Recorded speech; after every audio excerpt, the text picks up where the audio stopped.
સૌથી પહેલા આપણે વાત કરીએ કોલમ એન્ડ સ્ટ્રટ. એપ્રોક્સલી 10 માર્ક્સનો ક્વેશ્ચન બનશે આનામાંથી. કેટલા માર્ક્સનો? 10 માર્ક્સનો ક્વેશ્ચન બનશે. એટલે 4+3ની કન્ડિશન +3 કન્ડિશન યા 7+3ની કન્ડિશન જનરલી એવું હોય છે. એટલે પ્રોબેબલ 10 માર્ક્સનું હોય છે. પછી એવું ક્યારેક નસીબ આપણા આડાઅવળા હોય તો 7 માર્ક્સનું બી પૂછી શકે યા તો 10 માર્ક્સનું પૂછી શકે.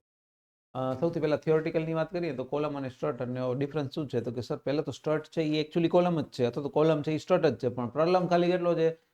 દરેક કોલમ છે સ્ટ્રટ, દરેક કોલમ સ્ટ્રટ છે. કેમ? કારણ કે જ્યારે હું કોલમની અલાઇનમેન્ટ કરું તો એ હંમેશા કેવો હશે? 90 એંગલ હશે. કેવો હશે? 90 એંગલ હશે. ખૂણો આપણે કહીએ ને વર્ટિકલ હશે. જ્યારે સ્ટ્રટ છે એ તમારો કેવો હોઈ શકે? સ્લેન્ટ હોઈ શકે, મતલબ ઇન્ક્લાઇન હોઈ શકે છે. તો ઇન્ક્લાઇન હોય યા વર્ટિકલ હોય, કોલમ ફક્ત ને ફક્ત કોને કહેશું? વર્ટિકલ હશે તો જ. જો ઇન્ક્લાઇન હશે તો આપણે એને નહીં કહીએ. આટલી વસ્તુ ધ્યાનમાં રાખશું. તો સૌથી પહેલા structural member subjected to axial compression force is called as a strut. કે જ્યારે ભાઈ એક્સિયલ કમ્પ્રેશન લાગતું હશે તો એને કહેશું શું?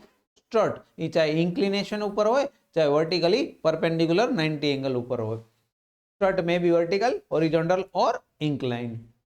The cross-section dimension of strut are very small compared to the column. Normally strut carrying smaller compressive load. Generally શું લઈને જતો હશે? compressive load તો હશે, પણ કેવો હશે એના પર? નાનો હશે, small amount હશે. કેવો હશે? small amount. ત્યાર પછી વાત કરીએ strut are used in roof truss or bridge trusses. જે આપણે નોર્મલી બ્રિજ, રેલવેના બ્રિજીસ હશે ત્યાં તમને વસ્તુ જોવા મળશે. આવા ઇન્ક્લાઇન મેમ્બર્સ હશે ને, ટ્રસ ખબર આપણે દોરતા હતા ને વાતે આવતી, આ બધા તમારા છે એ કેવા છે? Strut members. હા, સ્ટીલ રૂપની અંદર આવશે. કોલમ બાકી બધે આપણે જાણીએ જ છે. બસ કોલમના ડાયમેન્શન કમ્પેરેટિવલી થોડાક મોટા હશે. બરાબર. Normally column having a heavy compressive load. એટલે ડિફરન્સ મેન ઈ જ છે. ઓલા નાના છે અને આ કેવા છે? મોટા છે. ક્યારેક ઇટ ઇઝ ડિફરન્સ પૂછે છે.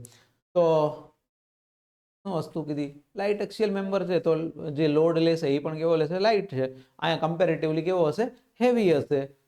વર્ટિકલ, હોરિઝોન્ટલ ઓર ઇન્ક્લાઇન હોઈ શકે છે. અહીંયા ઓલવેઝ કેવો હશે? વર્ટિકલ હશે. ડાયમેન્શન કેવા છે? સ્મોલ હશે. જ્યારે ડાયમેન્શન કેવા હશે? થોડાક લાર્જ હશે. રૂફ ટ્રસ અથવા તો બ્રિજ ટ્રસીસની અંદર યુઝ થાય છે. જનરલી આપણા બધા કોન્ક્રીટની અંદર, આરસીસી સ્ટ્રક્ચરની અંદર યુઝ થશે એ બધા કેવા છે? કોલમ છે. છે ને? જેટલા બી સ્ટીલ અથવા આરસીસી ની અંદર કોલમ તરીકે તમે જોયા જશે, વર્ટિકલ એલિમેન્ટ તરીકે, એ બધા તમને જોવા મળશે.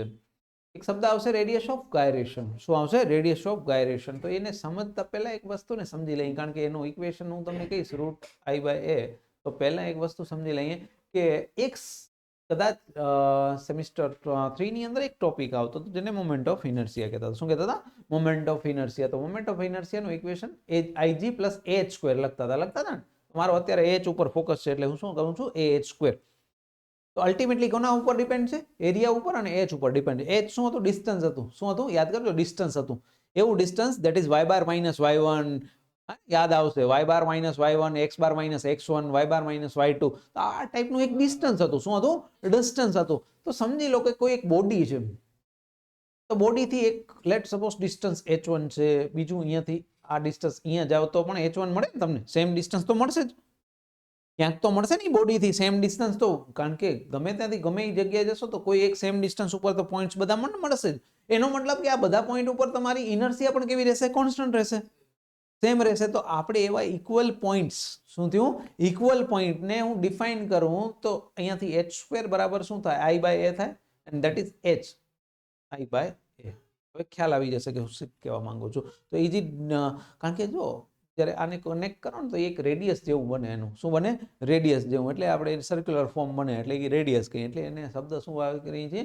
Radius of gyration. જનરલી યા તો R તરીકે ડિફાઇન કર્યો હશે ને, યા તો K તરીકે ડિફાઇન કર્યો હશે. તો એ શું છે? The distance from the given axis at which.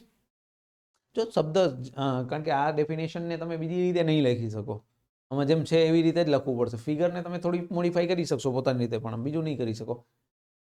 If all small element of the lamina, lamina એટલે કે જે પ્લેટ કહીએ, બરાબર, બોડી કયો, લેમિના કયો, વોટેવર જે કયો, place the MI of the lamina about the given axis does not change.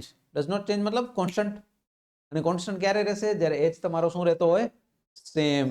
h શું રહેતો હોય? સેમ. કારણ કે જો આપણું ઇક્વેશન ઓરિજિનલી તો આ હતું ને, IG + AH² હતું ને. IG તો શું હતું? 1/12 BD³ અગર રેક્ટેંગ્યુલર છે તો એ તો બદલાવાનું નથી. એરિયા એ બી બદલાવાનો નથી બોડીનો, તો બદલાશે શું? એચ એટલે કે એચ જ બદલાશે ને ઇન શોર્ટ, મેઇન તો શું બદલાશે એચ. તો આપણે એવા એચ ને માઇન્ડ કરી લઈએ જે શું હોય સેમ રહેતા હોય. that this distance is known as the radius of gyration. તો ફિગર સાથે બી એની ચર્ચા કરવાની છે, તો ફિગરને તમે આવી રીતે દોરી શકો, બરાબર. કે એવા પોઈન્ટ્સ તમે જોશો શું દેખાય છે, એક બોડી છે, બોડીના એવા પોઈન્ટ્સ કે જ્યાંથી તમને શું મળે, ઇક્વલ મોમેન્ટ ઓફ ઇનર્શિયા મળે. શું મળે? ઇક્વલ મોમેન્ટ ઓફ ઇનર્શિયા મળે. તો એવા પોઈન્ટ્સની આપણે વાત કરીએ તો શું કીધું? Radius of gyration. શું કીધું? Radius of gyration. બીજું આવશે સ્લેન્ડરનેસ રેશિયો. શું કહેશું? Slenderness ratio. આગળ જઈને ચર્ચા કરું છું ઇફેક્ટિવ લેન્થ કેને કહેવાય. થોડુંક યાદ હશે કારણ કે ડિપ્લોમા કર્યું છે એટલે યાદ કરો. કોલમમાં આવતું બોથ હિંજ છે, એક ફિક્સ છે, એક હિંજ છે, એક ફિક્સ છે, એક ફ્રી પડ્યો છે. તો દરેક માટે અલગ અલગ એલ લેતા. L is equal to L is equal to 2L, L by √2, પછી 2L, ખાલી L. તો આવા 4 કેસ બનતા ત્યારે. તો એ 4 કેસની વાત કરશું આગળ. પણ અત્યારે ઇક્વેશન તરીકે યાદ રાખજો. લેમડા ક્યારે કહીશ તો શું કહેશું? L effective. ઈ નો મતલબ હંમેશા શબ્દ શું રાખશું? ઇફેક્ટિવ. અને ડિવાઈડ શું કરીશ? R minimum. શું કરીશ? R minimum. તો આ વસ્તુ ધ્યાન રાખજો કારણ કે આ વસ્તુ તમને લખવા માટે કામ આવશે જ્યારે પણ ડેફિનેશન અથવા તો 1 કે 2 માર્ક્સનો ક્વેશ્ચન પૂછશે ત્યારે મેં નીચે લખી નાખ્યા છે બધા પ્રીવિયસ યર ક્વેશ્ચન્સ, બરાબર. એટલે તમને ધ્યાન બી આવશે કે કઈ રીતે ક્વેશ્ચન્સ આ થિયોરિટિકલ લખ્યું છે. For column is more, lambda is more, its load carrying capacity will be less. જેટલો લેમડા તમારો વધારે હશે, શું? લેમડા તમારે વધારે હશે એટલો તમારો લોડ કેરિંગ કેપેસિટી કેવી હશે? લેસ હશે. એનું કારણ શું? I by A. Lambda ultimately કેના ઉપર ડિપેન્ડ કરશે? આર ઉપર જ ડિપેન્ડ કરશે ને. લેન્થ તો સમજી લો કે મારી એક કોલમ થઈ ગયો, લેન્થ નક્કી થઈ ગઈ, તો પછી હવે કોના ઉપર ડિપેન્ડ રહ્યો?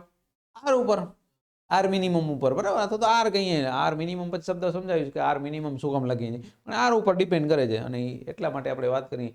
અગર આનાથી રિવર્સ કેસ લેશો તો એ જ વસ્તુ દેખાશે. અહીંયા લેસ હતો તો અહીંયા કેવો આવશે? મોર હશે. બસ એ વસ્તુ ધ્યાન રાખજો. પછી વાત કરીએ લોંગ કોલમ, શોર્ટ કોલમની.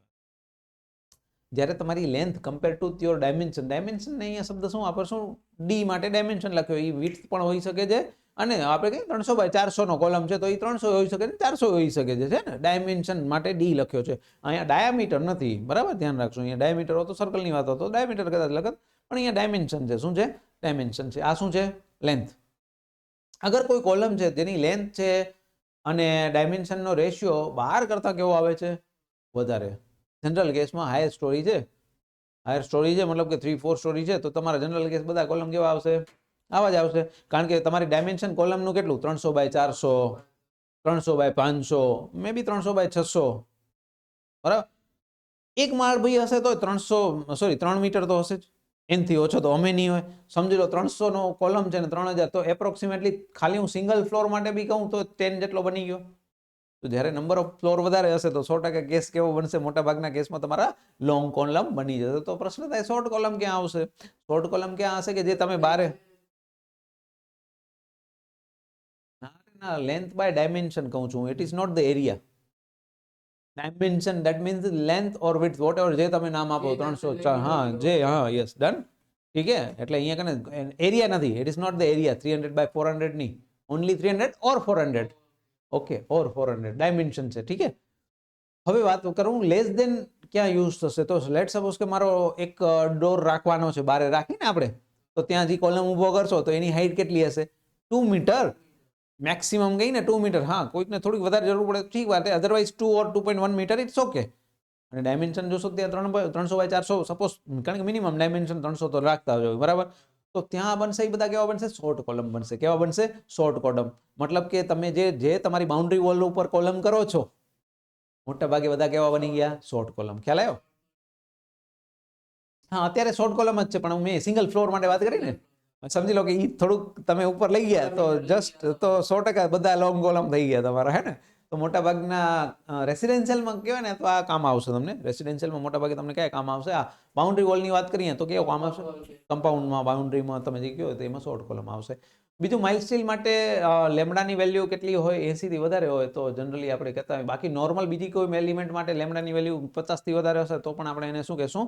Long column. માઇલ સ્ટીલ માટે શું કામ અલગથી વાત કરીએ? કારણ કે માઇલ સ્ટીલ એવી વસ્તુ છે કે જેનો પોતે કેવો છે? ડક્ટાઇલ મટીરિયલ છે. કેવો છે? ડક્ટાઇલ મટીરિયલ છે સ્ટીલ. Fe250. કારણ કે વધારે ડક્ટાઇલિટી સૌથી વધારે તમને ત્યાં જોવા મળશે, બરાબર. તો જે આપણે યુઝ કરતા હતા સેમેસ્ટર 6 ડિપ્લોમાની અંદર. પણ એનામાં 415 અને 500 જેટલા તમે દૂર તરફ જાઓ સ્ટ્રેન્થ વધે છે, ડક્ટિલિટી રિડ્યુસ થાય છે. તો જે 250 સૌથી બેસ્ટ એક્ઝામ્પલ છે.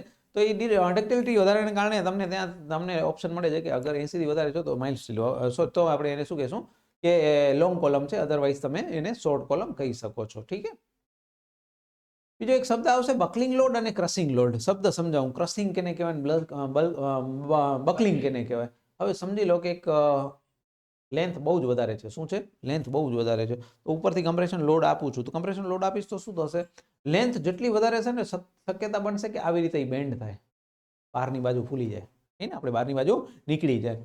બીજો ઓપ્શન હોય ક્રસિંગ. ક્રસિંગનો મતલબ છે જેટલો તમારો આ કેવો હશે, શોર્ટ કોલમ હશે ને તો ત્યાં બેન્ડ થશે નહીં, બેન્ડ થઈ નહીં શકે, કારણ કે જગ્યા નહીં હોય એટલી એની પાસે. તો એ શું થશે? વચ્ચેથી જ ક્રેશ થઈ જશે, તૂટી થઈ જશે. ક્રેક પહેલા ક્રેક થશે ને પછી ક્રેશ થઈ જશે, તો તૂટવા માંડશે. શું થશે? તૂટવા માંડશે. તો એને શું કહેશું આપણે?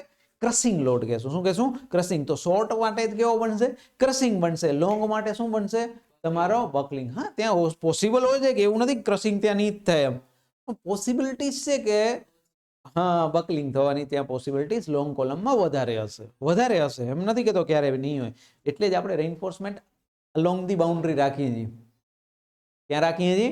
Along the boundary. મતલબ કે ફેસ ટુ ફેસ રાખીને આપણે મિનિમમ 4 બાર હશે જ તમારા, મિનિમમ. મોર દેન રાખી શકો છો, પણ મિનિમમ કેટલા રાખશો તમે? 4 રાખશો. કેમ? કારણ કે જેટલો કોલમ લંબાઈમાં વધારે તો પોસિબિલિટી શું હશે? બકલિંગ. અને બકલિંગને રોકવા માટે સ્ટીલ કામ આવશે. કોણ કામ આવશે? સ્ટીલ. ક્રસિંગને રોકવા માટે કોણ કામ આવશે? કોન્ક્રીટ. ખ્યાલ આવ્યો? ડન. તો વાત કરીએ શોર્ટ કોલમ માટે શું શબ્દ વાપરશું? Crushing load. મોટા ભાગે એના માટે જાજો. With increase in axial compressive load, compression stress increases after some load, તો કોલમ વિલ ફેલ. કોલમ શું થઈ જશે? ફેલ થશે. ધીમે ધીમે લોડ આપ્યા કરવાનો. તો જેટલો નાનો એલિમેન્ટ હશે તો એ શું થઈ જશે? ક્રેશ થઈ જશે, તૂટી જશે. ઇન કેસ ઓફ બકલિંગમાં શું કીધું? વાત કરી લોંગ કોલમમાં તમે લોડને ઇન્ક્રીઝ કરશો તો એ શું થાય? બહારની તરફ નીકળશે. શું થશે? એને આપણે બકલ થયું કહેવાય. શું કહેવાય? બકલ. શું થઈ ગયું? બકલ થઈ ગયું. તો in axial compressive load, compressive stress increases after some load, the column start buckling or say bending. બરાબર? શું થયું? બકલિંગ અને બેન્ડિંગ. બેન્ડિંગ થાય છે ત્યાં સ્ટીલ, જો બીમમાં તમે સ્ટીલ ક્યાં રાખતા હતા? જ્યાં બકલિંગ થતું હતું ત્યાં. બકલિંગનો મતલબ બેન્ડિંગ કયો હોય ને. અહીંયા વર્ટિકલ ડાયરેક્શનમાં તમારું શું થાય છે? બેન્ડ થાય છે. હોરિઝોન્ટલ ડાયરેક્શનમાં તમારું શું થતું હતું? બેન્ડ થતો હતો. ડન એટલું? ત્યાર પછી આ જે લોડની વાતો કરી છે, બકલિંગ લોડ, એ કોના ઉપર ડિપેન્ડ કરશે?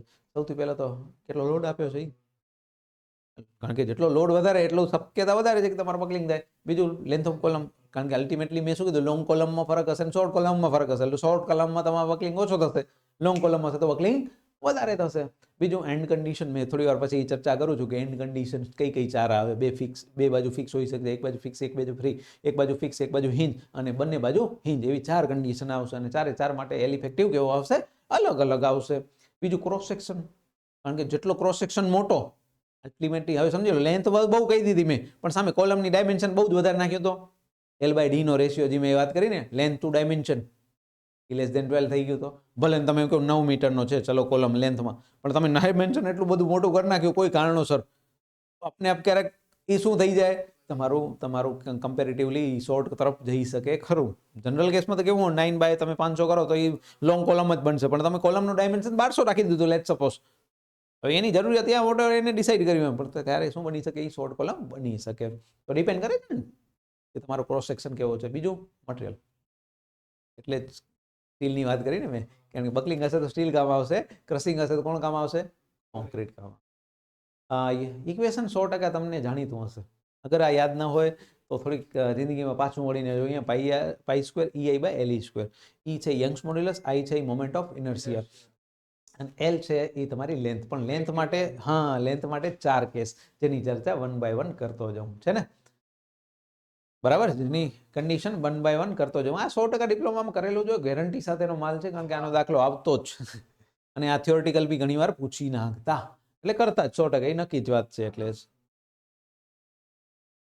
આ છે તમારું મોત, બરાબર? કે બંને હિંજ કન્ડિશન છે. શું છે? પિન અથવા તો હિંજ, બેમાંથી ગમે એ લખે. પાછો પિન લખે તો મતલબ એ જ સમજવાનો, પિન અથવા તો હિંજ કે તો જવાબ શું આવશે? એલ ઇફેક્ટિવ નો એલ જેટલો જ આવશે. પરંતુ અગર હું કેસ કહું તો કે તમારી પાસે શું છે? બોથ શું છે? ફિક્સ છે. તો જે ડિફ્લેક્શન થવાની પોસિબિલિટીઝ છે એ થોડીક ચેન્જ થઈ જાય. ડિફ્લેક્શન કઈ રીતે થશે? તો સર ડિફ્લેક્શન સમાવું પહેલા થોડોક ફિક્સ છે ત્યાં શું થશે? 0 થશે. પછી ચાલુ થશે. એનો મતલબ કે ખરેખર જે ડિફ્લેક્શન થયો એ એલ ઇફેક્ટિવ કહેવાય. એને એ શું કહેશું? L/2. શું આવશે? L/2. અહીંયા ક્યાંક લખ્યો જશે છે. ત્રીજો કેસ શું કીધો સર? ત્રીજો કેસ છે એ એવો બને છે કે એક બાજુ ફિક્સ છે, જે બાજુ ફિક્સ છે ત્યાંથી જો તમારો થોડોક ઉપર જાય છે, પછી તમારું શું થાય છે? આમ જાય છે. તો એનો મતલબ કે L/2 બી નહીં થાય ને L બી નહીં થાય. સમજો, L/2 બી નહીં થાય ને L બી નહીં થાય તો કયો? √2. બે વચ્ચેનો રસ્તો. તો L/√2. ઠીક છે. અને ત્રીજો કેસ છે એ તમારો એક બાજુથી કેન્ટિલીવર છે, એક ફિક્સ છે અને એક કેન્ટિલીવર છે. આ કેસની અંદર શું કરશું? તો કે આ કેસની અંદર અગર હવે એની ફ્રીડમ એટલી છે ને, અહીંયાથી ચાલુ થયું પણ એ પૂરો ક્યાં થશે? આગળ એટલો ને એટલી લેન્થ ચાલશે, ત્યાં જઈને શું થશે? પૂરો થશે. એટલે એનો મતલબ કે L ઇફેક્ટિવ અહીંયા કેટલો બનશે? 2L જેટલો બનશે. કેટલો બનશે? 2L જેટલો. તો અહીંયા 1N ફિક્સ છે ને 1N ફ્રી છે, તો તમારું શું બનશે? 2L બનશે. ડન? આટલું યાદ રહેશે? ઓકે. સાથે સાથે જે ઇક્વેશન લખ્યું છે એનામાં થોડુંક એઝમ્પશનની વાત આવે છે, તો એઝમ્પશનની વાત પણ કરી દઉં કે થિયરીની અંદર એઝમ્પશન ઓફ પર્ટિક્યુલર થિયરી હંમેશા આપણે યાદ કરતા હોય. અત્યારે યુલર છે તો યુલરની થિયરીનું એઝમ્પશન યાદ કરશું. સૌથી પહેલા initially straight end load is applied axially. પહેલા તો કોલમ કેવો છે? એક્સિયલ મેમ્બર છે, તો લોડ કેવો હોવો જોઈએ? અક્ષિયલ. અગર કોલમ છે અહીંયા સમજી લો આવી રીતે અને લોડ તમે આમ આપો છો તો એના માટે આ નિયમ લાગુ પડે નહીં, આ ઇક્વેશન કામ ન કરે એના માટે. બરાબર. બીજું, cross section of the column is uniform. મતલબ કોલમ તમારો આવો કરવેચર બરવેચર વાળો ન હોવા જોઈએ, ટ્રેપોઝોડિયલ ટાઈપના. કોલમ તમારો કેવો હોવો જોઈએ? આવો હોય તો સ્ક્વેર, રેક્ટેંગ્યુલર, સર્કલ ચાલે, પણ હા તમે એમ કહો આવા ટ્રેપોઝોડિયલ હોય તો એ યુઝ થશે નહીં, ફોર્મ્યુલા તમને કામ નહીં આવે. કારણ કે એરિયા તમારો દરેક જગ્યાએ શું બદલાશે? ચેન્જ થયા કરશે. અને જો એરિયા બદલાય તો યાદ કરો I/A કીધો તો હમણાં √I/A R બદલાઈ ગયો, દરેક જગ્યાએ R બદલાશે એટલે બધી વેલ્યુ તમારી LE/R મિનિમમની વેલ્યુ બદલાઈ જશે, એટલે એ તમને કામ નહીં આવે. બીજું, હુક્સનો નિયમ છે જે એપ્લાય કરતા હતા કે આપણે વિથિન ઇલાસ્ટિક લિમિટની અંદર તમારો લોડ હોવો જોઈએ. શું હોવો જોઈએ? Within elastic limit. મતલબ શું થયો? એવો જ લોડ અપ્લાય કરવાનો જેથી કરીને પાછો આવી શકે. એ કહે ને આપણે બહુ હેરાન નહીં કરવાનું છોકરાને, નહીં તો પછી પાછો નહીં આવે. રન કરો કાંઈ વાંધો નહીં, કે એની લિમિટ સુધી શું, અને એને નામ શું આવે છે? Elastic limit. એટલે એ હુક્સ લો કહીએ છીએ આપણે. શું કહીએ છીએ? હુક્સ લો કહીએ છીએ. બીજું, length of the column is very large as compared to lateral dimension. કેમ? કારણ કે આ યુલર્સ થિયરમ છે ને ઓનલી લોંગ કોલમ માટે કામ આવશે. કોના માટે કામ આવશે? યુલર છે એ કોના માટે કામ આવશે? લોંગ માટે જ કામ આવશે. તો લેન્થ કેવી હોવી જોઈએ? વધારે. લેન્થ કેવી હોવી જોઈએ? વધારે હોવી જોઈએ. તો column will fail by buckling only alone. મેં હમણાં જ વાત કરી ને, લોંગ હશે તો કેનામાં ફેલ થશે? બકલ થઈને, અને બકલ થશે એટલે લોંગ કોલમ થયું. મતલબ શબ્દોને ફેરફાર કરીને કેવો વસ્તુ એક આ બે નો મતલબ એક જ હતો. ઠીક છે. The self weight of the column is negligible. મતલબ પોતાનો વેઇટ ગણતા નથી. અને એના પછી આયા રેન્કાઇનભાઈ. કયા આવ્યા? રેન્કાઇનભાઈ. રેન્કાઇનભાઈનો મતલબ શું છે? તો કે રેન્કાઇનભાઈ છે ને બે વસ્તુનો વાત કરી નાખી કે કાંઈ વાંધો નહીં, આપણે શોર્ટ હોય ચાહે લોંગ હોય, શોર્ટ હોય ચાહે લોંગ હોય, આપણે બંને માટે શું છીએ? એપ્લિકેબલ છીએ. શું છીએ? એપ્લિકેબલ છીએ. અને એ બંને માટે કામ આવે એવી ફોર્મ્યુલા. FC નો મતલબ થાય ક્રસિંગ. FC નો મતલબ શું થાય? Crushing strength. એ તમને આપી હશે ગિવન ડેટાની અંદર. એ છે એ તમારો બોડીનો એરિયા. મતલબ કે કોલમનો જે ડાયમેન્શન સર્ક્યુલર હોય તો π/4 d² લઈ લેવાનો, લેન્થ ઇન્ટુ હાઇટ ઓર જે આપ્યો હોય તમને. આલ્ફા છે એ મટીરિયલ ઉપર ડિપેન્ડ કરશે. કોના ઉપર ડિપેન્ડ કરશે? મટીરિયલ ઉપર. નહીં, ગિવન હશે તમને 100%. બરાબર. L ઇફેક્ટિવ તમને નક્કી કરવી પડશે, કારણ કે ચાર જે કેસ કીધા ને એનામાંથી નક્કી કરશો. કે નો મતલબ બીજો કાંઈ નથી, R મિનિમમ જે √I/A ઉપર છે. તો અલ્ટિમેટલી તમારે યાદ ઘરે કરીને શું આવવાનું હશે કે મોમેન્ટ ઓફ ઇનર્શિયાના ઇક્વેશન. કેમ? કારણ કે અહીંયા કને દરેક જગ્યાએ કામ આવશે. ફોર એક્ઝામ્પલ તરીકે બતાવો. સર્ક્યુલર સ્ટીલ બાર કીધો, સર્ક્યુલર કીધો π/64 d⁴. અગર એ યાદ ના આવ્યું ટાઈમ ઉપર તો પછી I નહીં મળે. ઘણી વાર I આપ્યો હશે. જો હવે ડિપેન્ડ કરે છે 3 માર્કનો પૂછ્યો, 4 માર્કનો પૂછ્યો કે 7 માર્ક્સનો પૂછ્યો છે. હું પહેલા એના ક્વેશ્ચન્સ તમને બતાવું. જે એક્ઝામની અંદર તમે જોશો જામ ક્વેશ્ચન પૂછ્યા છે. દરેક એક્ઝામની અંદર 4 4 4 4 7 4 4 4 એવી રીતે પૂછેલા છે. પણ એ જ વસ્તુ તમે જોશો કે કોઈ ક્વેશ્ચન 4 નો પૂછ્યો છે, કોઈ ક્વેશ્ચન 7 નો પૂછ્યો છે. તો એની અંદર જે વેરિયેબિલિટી હશે એ શું હશે? વેરિયેબિલિટી એ જ હશે કે I નહીં આપ્યો હોય તો તમને ફાઇન કરવો પડશે. I ડાયરેક્ટ આપ્યો હશે તો એ જ ક્વેશ્ચન તમને 3 માંય પૂછી શકશે. હા, 3 કે 4 માંય આપી શકશે. ખ્યાલ આવે છે? તો ક્વેશ્ચનને યાદ કર્યા કરતા ક્વેશ્ચનને સમજજો. આમાં 2 દાખલા ગણશો ને મોર ધેન ઇનફ છે બધાય ગણ્યા કરતા. ફરીથી બોલું છું, 2 ક્વેશ્ચન, 2 એટલા માટે કહું છું, એક રેન્કાઇનનો ને એક યુલરનો. એનો એક રેન્કાઇનનો ને એક યુલરનો. રેન્કાઇનનો I તો મોમેન્ટ ઓફ ઇનર્શિયા છે ને. હા, અલગ સર્ક્યુલર માટે. હા, સર્ક્યુલર માટે એટલે એ તો કીધું ને, એ તમને યાદ કરીને આવવાના કે ટ્રાયંગલ માટે. ટ્રાયંગલ હશે નહીં પણ સપોઝ મતલબ આ તો ખાલી એટલીસ્ટ 2 શેપ માટે યાદ કરશો, એક સર્ક્યુલર માટે અને બીજો રેક્ટેંગ્યુલર માટે. આ 2 માટે 1/12 bd³ ના લખેલા હોય ને. હા, સર્ક્યુલર માટે π/64 d⁴. એ તો ઘરેથી હાલ્યો આવ્યો ને, વર્ષોથી હાલ્યું આવ્યું છે સાહેબ તમને. એ તો હે ને π/64 d⁴ સર્કલ માટે. અગર હોલો સર્કલ કીધો તો d⁴ - d⁴. જેમ કે એરિયા માટે બીજું જોયું છે બી ઇન્ટુ ડી, એરિયા માટે pi by 4 D square minus D square capital D minus small D કરતા હતા. તો એ ડિપેન્ડ કરશે કે ક્વેશ્ચનને આપણે જોશું, બધા ક્વેશ્ચનને ટ્રાય કરશું સોલ્વ કરવાની. પણ પહેલા તમારા દિમાગમાં એ પકડીને રાખજો કે તમને પહેલું કામ શું કરીને આવું છે, આઈ. કારણ કે આઈ જ અગર નથી તો પછી દાખલો નહીં જ થાય, ગેરંટી છે. બીજું તમને ગમે એ આવડતો. બીજું યાદ શું કરીને આવશું, એલ ઇફેક્ટિવ, કે કોના માટે કયો કેસ કામ આવશે. બંને હિંજ છે તો શું, બંને ફિક્સ છે તો શું, એક ફિક્સ છે એક ફ્રી છે તો શું, એક ફિક્સ છે ને એક હિંજ છે તો શું, ખબર હોવી જોઈએ. ડન આટલું? તો આટલું રાખું છું, પછી આવતીકાલે પાછા એની વાત કરું. ઠીક છે, ડન. તો એક વાર જરા મને ક્લોઝ કરી આપો.